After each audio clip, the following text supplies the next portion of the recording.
Ya, ada saja pemirsa, ini ulah dari oknum nakal demi meraup keuntungan, status pasien positif COVID-19 pun dibuat supaya anggarannya turun. Siapa yang bermain? Itu akan saya jawab pemirsa. Sudah hadir lewat sambungan Zoom pemirsa dengan Bang Nasir Jamil yang merupakan dari Banggar DPR. Bahkan juga sudah ada Dr. Kunchoro Adi Puryanto, Ketua Perhimpunan Rumah Sakit Indonesia. Saya mau ke Bang Nasir Jamil lewat sambungan telepon. Bang Nasir, ketika Banggar kemudian sudah tahu bahwa ternyata ada celah-celah dari oknum nakal yang meng-markup dana supaya turun dana COVID-19, tapi status pasien diubah. Pertanyaannya, berapa banyak yang bermain seperti itu dan berapa besarannya?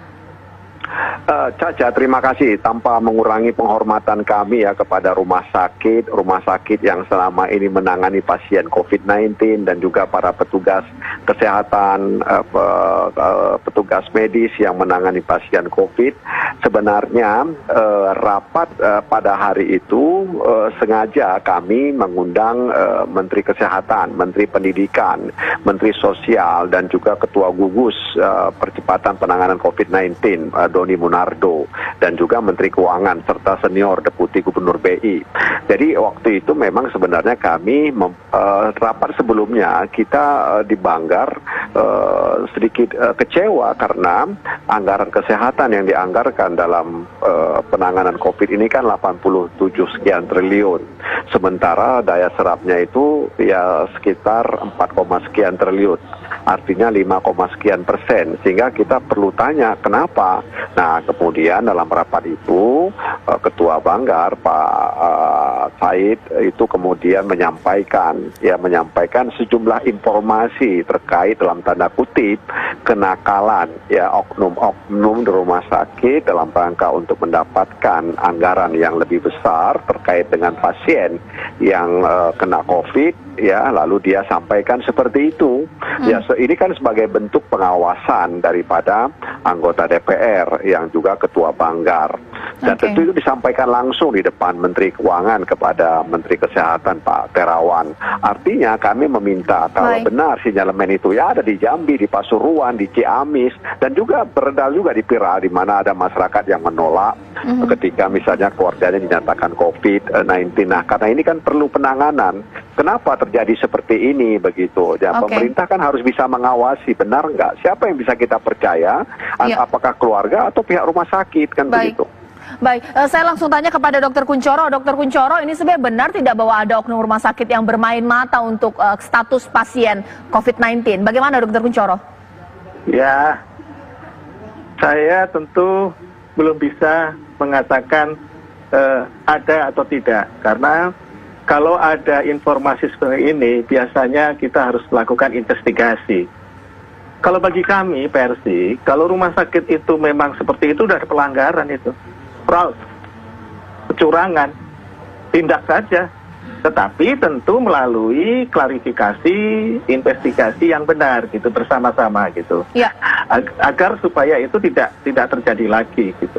Itu Mbak Caca. Oke, sebenarnya Dok, bagaimana kemudian mengawal dari rumah sakit? Beberapa keluhan yang juga disampaikan bahwa sistem dari database dari rumah sakit ini juga menyulitkan sehingga kemudian ada selisih data. Apa jangan-jangan ternyata ini permasalahan data yang kemudian memang ternyata tidak sinkron sehingga kemudian arah kecurigaan ada markup dana COVID-19 atau memang benar ada yang bermain, Dok?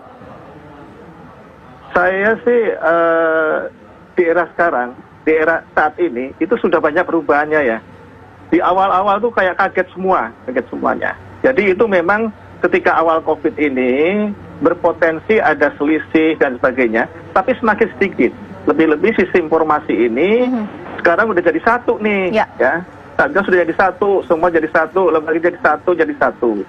Jadi informasi yang berjenjang tentu di daerah kabupaten kota itu kalau nggak, ini kan dianukan oleh Dinas Kesehatan Kabupaten Kota terus berjenjang ke atas, itu sudah mulai teratur.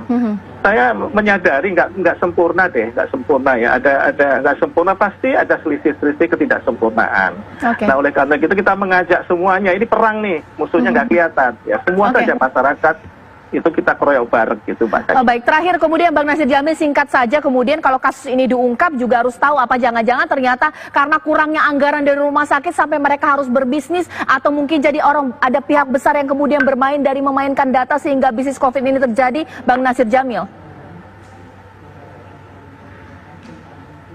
Bang Nasir Jamil?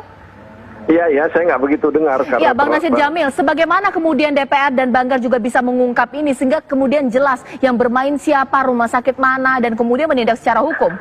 Iya, tugas pemerintah sebenarnya, dan tentu kita punya institusi penegak hukum untuk mendalami, ya seperti yang disampaikan Profesor tadi. Artinya memang sinyalemen ini itu memang harus ditindaklanjuti, ya karena itu pertama sudah viral, kemudian terjadi di beberapa rumah sakit, ya. Kita tidak memungkiri, memungkiri bisa jadi karena insentif untuk petugas medis itu belum berjalan sesuai dengan yang diharapkan. Padahal dana untuk penanganan COVID ini, kesehatan ini seperti yang saya katakan di awal tadi 87, sekian triliun. Kenapa belum sampai? Kenapa belum kemudian insentif itu diterima oleh petugas-petugas kesehatan, tenaga-tenaga medis di rumah sakit? Ini yang perlu kita tanyakan kepada pemerintah, dan tentu saja kami berharap sinyalemen ini bisa ditindaklanjuti oleh pemerintah. Baik, ini kita kawal bagaimana kasus ini akan berjalan. Terima kasih Bang Nasir Jamil, terima kasih Dr. Kunchoro.